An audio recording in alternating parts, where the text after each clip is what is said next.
Bismillahirrahmanirrahim. Assalamualaikum warahmatullahi taala wabarakatuh. Saya Nurul Fatin binti Muhammad Asri. Baiklah, pada hari ini saya akan membincangkan satu topik yang bertajuk wanita dan kerjaya. Menjadi seorang wanita yang berkerjaya pada hari ini bukanlah perkara yang aneh lagi. Jika kita lihat pada zaman dahulu, kebanyakan wanita hanya tinggal di rumah dan menguruskan hal-hal di rumah. Tetapi lain benar dengan norma pada hari ini. Jika kita lihat pada hari ini, kebanyakan wanita sudah mula keluar bekerja untuk mencari wangnya sendiri. Populasi wanita yang masuk ke dalam alam pekerjaan semakin meningkat dari tahun ke tahun. Hal ini tercetus disebabkan oleh beberapa faktor yang mempengaruhi keputusan seseorang wanita itu untuk mempunyai kerjayanya sendiri. Tetapi mempunyai pekerjaan sendiri pada hari ini bagi seorang wanita bukanlah perkara yang pelik lagi, malah diterima umum oleh masyarakat kita. Baiklah, apa yang akan saya kupaskan pada hari ini berkenaan dengan topik wanita dan berkerjaya ialah dari segi isu-isu yang dihadapi oleh wanita berkerjaya. Antara isu-isu yang dihadapi oleh wanita berkerjaya ialah isu diskriminasi dan juga isu gangguan seksual. Apa itu diskriminasi? Diskriminasi merupakan layanan yang tidak adil atau berat sebelah kepada sesuatu pihak disebabkan oleh wujudnya jurang perbezaan yang tertentu. Jadi, di sini wanita kebiasaannya berhadapan dengan isu diskriminasi gender dan juga diskriminasi upah. Apa pula diskriminasi gender? Diskriminasi gender merupakan layanan yang tidak adil kepada pihak wanita berbanding pihak lelaki disebabkan oleh wujudnya jurang perbezaan jantina. Antara contoh diskriminasi gender ialah dari segi isu kenaikan pangkat. Kita lihat kebanyakan wanita sukar untuk dinaikkan pangkat berbanding dengan lelaki. Hal ini disebabkan oleh mereka didiskriminasikan oleh majikan sendiri. Kebanyakannya majikan beranggapan bahawa wanita itu mempunyai komitmen yang lain, wanita itu lemah, wanita itu tidak kompeten dan sebagainya. Hal-hal sebeginilah yang menjejaskan prestasi kerja seseorang wanita. Pada masa yang sama, wanita juga turut berhadapan dengan diskriminasi upah. Dapat kita lihat contoh di sini, majikan menawarkan upah yang lebih rendah terhadap kaum wanita berbanding kaum lelaki walaupun wanita tersebut mempunyai kelulusan dan kemahiran yang sama dengan kaum lelaki. Jadi, perkara ini disebabkan oleh beberapa faktor termasuk faktor majikan itu sendiri. Pada pandangan saya, sebagai seorang majikan seharusnya kita menyokong wanita yang bekerja ini dengan tidak mendiskriminasikan mereka supaya kita dapat lihat potensi-potensi yang ada dalam diri mereka. Selain itu, wanita juga turut berhadapan dengan isu gangguan seksual. Gangguan seksual ini boleh terjadi dalam pelbagai bentuk, antaranya dari segi bentuk fizikal. Jika dari segi fizikal, contohnya seperti kaum lelaki menyentuh mana-mana bahagian kaum wanita tanpa ada rela ataupun pencabulan. Di samping itu, berlaku juga gangguan seksual dari segi lisan, di mana apa-apa perkataan yang dilontarkan kepada wanita yang membawa kepada maksud lucah turut tergolong dalam gangguan seksual. Jadi, sebagai wanita kita haruslah bijak dalam menangani perkara-perkara seperti ini dengan mengambil tindakan yang betul. Pendapat saya mengenai wanita yang berkerjaya pada hari ini, saya bersetuju dan menyokong jika wanita itu mempunyai kerjayanya sendiri. Hal ini kerana dalam agama Islam juga tidak melarang mana-mana wanita untuk mempunyai kerjaya. Kita petik dari kisah Asma binti Abu Bakar yang menolong suaminya Zubair Al-Awam. Asma membantu suaminya dalam menguruskan kuda, membina kebun, memahat dan memikul batu-batu. Jadi kita lihat wanita pada zaman sahabat telah pun membantu suaminya. Jadi tidak salah untuk wanita zaman sekarang mempunyai kerjayanya sendiri untuk membantu ekonomi keluarganya sendiri. Maka dengan ini saya akhiri pembincangan saya tentang isu dan saya sambungkan kepada saudari Syakira untuk mengupas dengan lebih lanjut tentang wanita dan kerjaya. Saya, Nur Syakira binti Abdul Hamid. Sebentar tadi, Nurul Fatin telah menerangkan tentang cabaran dan isu berkaitan dengan wanita dan kerjaya. Sekarang, saya ingin mengupas faktor-faktor yang mendorong kepada wanita mempunyai kerjaya sendiri. Terdapat pelbagai faktor yang mempengaruhi wanita untuk bekerja. Faktor-faktor tersebut boleh dibahagikan kepada beberapa faktor, iaitu faktor politik, ekonomi, pendidikan dan sosial. Faktor pertama ialah faktor politik.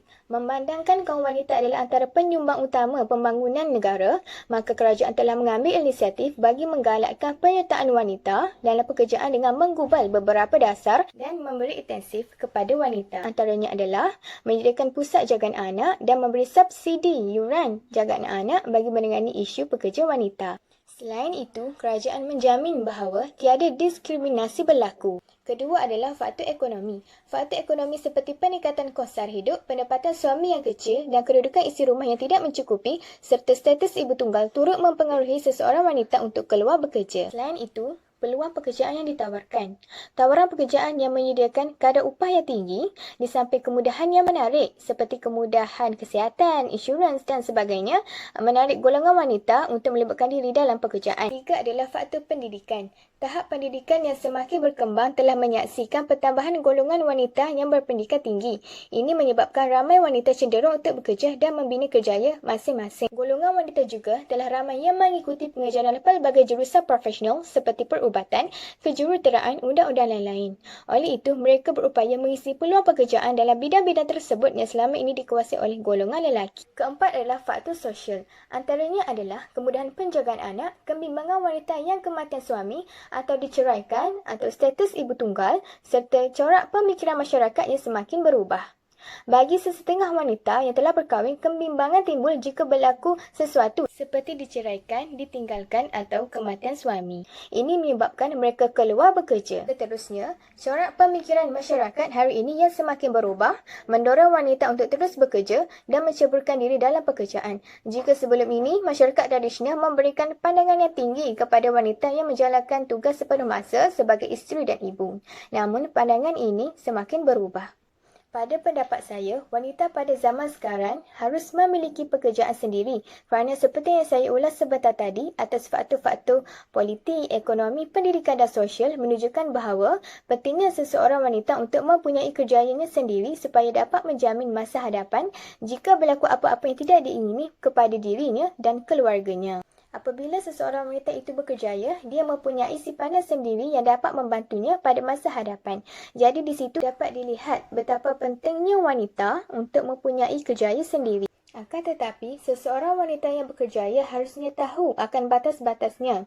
Seperti yang pertama, pekerjaan yang hendak dilakukan itu adalah kerja yang halal, iaitu bukan pekerjaan yang haram atau yang boleh menjerumuskan seseorang wanita itu ke lembah maksiat. Yang kedua, wanita tersebut hendaklah memelihara adab sebagai seorang wanita sama ada dari sudut pakaian, berjalan, bercakap dan sebagainya. Akhir sekali, kerja-kerja yang dilakukan juga tidak menjejaskan kewajipan-kewajipan yang lain. Ini termasuklah kewajipan terhadap suami dan juga anak-anak. Di sini, kami menjemput seorang panel iaitu Profesor Madya Dr. Amin Al-Hadi bin Syafi'i untuk menghuraikan dengan lebih lanjut tentang wanita dan kerjaya. Okey, Assalamualaikum warahmatullahi wabarakatuh dan salam sejahtera.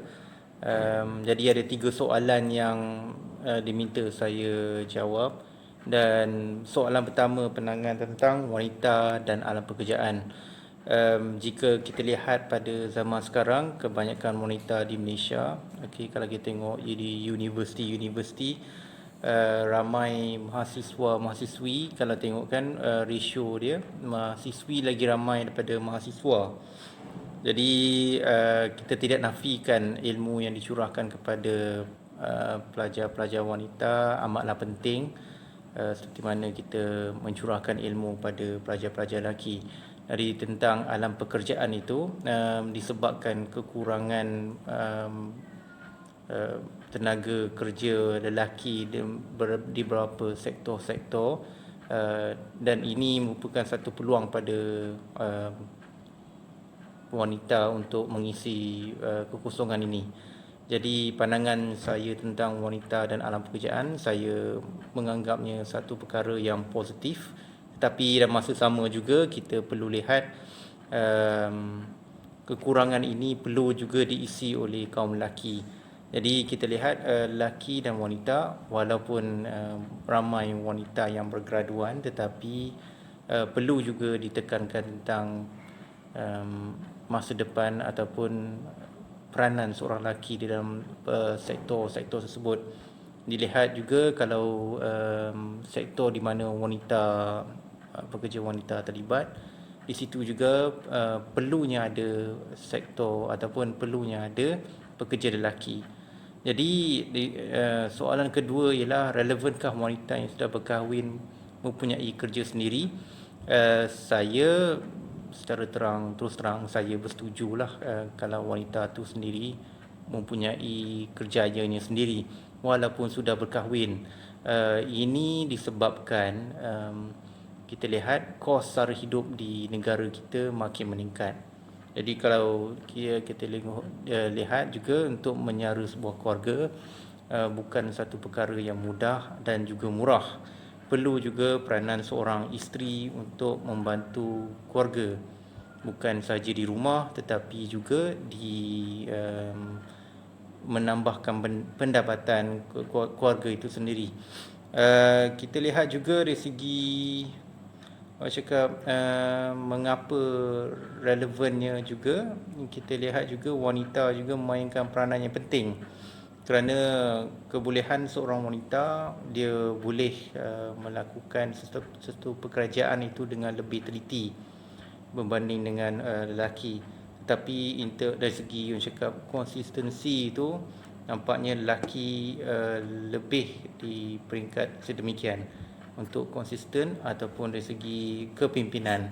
Jadi wanita juga penting, kaum lelaki juga penting. Dari segi rasionya, walaupun orang cakap pendapat tentang wanita di alam pekerjaan, di negara kita masih lagi statistik menunjukkan kaum lelaki merupakan kaum yang paling ramai berbanding dengan kaum wanita. Jadi buat masa ni insya-Allah tak ada masalah kalau dibandingkan di setengah buah negara di mana kaum wanita melebihi kaum lelaki. Jadi dalam masa sama juga kita lihat isu COVID-19 atau COVID-19 ni memberi kesan kepada cara bekerja semua orang di Malaysia. Okey, banyaknya yang mengamalkan work from home. Jadi ia merupakan satu cabaran kepada kaum wanita, di mana dalam masa sama menjadi suri rumah sepenuh masa dan juga menjadi seorang pekerja di organisasi-organisasi dan juga agensi kerajaan. Jadi perkara ini kita perlu lihat bahawa perlunya ada saling bantu membantu antara suami dan isteri di masa-masa ini. Jadi kalau mengapa berlakunya diskriminasi wanita di tempat kerja, kalau dilihat secara teorinya, kaum wanita diklasifikasi sebagai kaum minoriti di buku teks kita kalau kita baca balik. Dan disebabkan ini buku teks kita ni lebih kepada negara-negara barat. Revolusi tentang bagaimana wanita terlibat dalam alam pekerjaan ini ianya berlaku selepas Perang Dunia Kedua dan ia berkembang pada zaman 70-an, terutamanya 70-an di negara barat.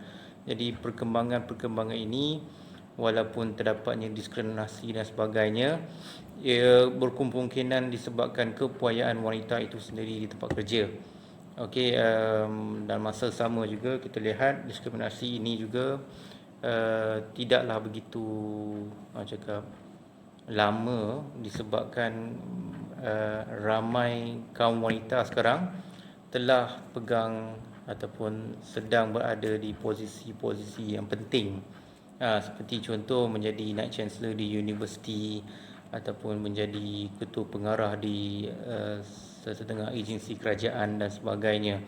Jadi isu diskriminasi wanita ini makin lama makin kurang pada peredaran zaman, disebabkan kaum wanita itu sendiri boleh bersaing dengan kaum lelaki. Kalau dilihatkan mengapa berlakunya diskriminasi ini, kita lihat bahawa wanita ada juga kekurangan mereka, dan juga dalam masa sama juga peranan lelaki itu penting untuk melindungi kaum wanita dari segi diskriminasi. Jadi kalau mengapa diskriminasi ini juga, kita lihat bahawa terdapat perasaan superioriti dalam kalangan kaum lelaki itu sendiri. Jadi disebabkan ini berlakunya saingan dalam bentuk yang sihat dan ada yang mungkin ke arah yang tidak sihat. Tetapi jika agensi ataupun organisasi itu mengamalkan atau menguatkan label law dia ataupun undang-undang buruh, okey, ada akta ada dan sebagainya, insya-Allah dari segi yang cakap diskriminasi dalam kalangan pekerja wanita dapat dikurangkan. Don't forget to subscribe this channel and like our video and comment down below what do you think about this video. And lastly, thank you for watching.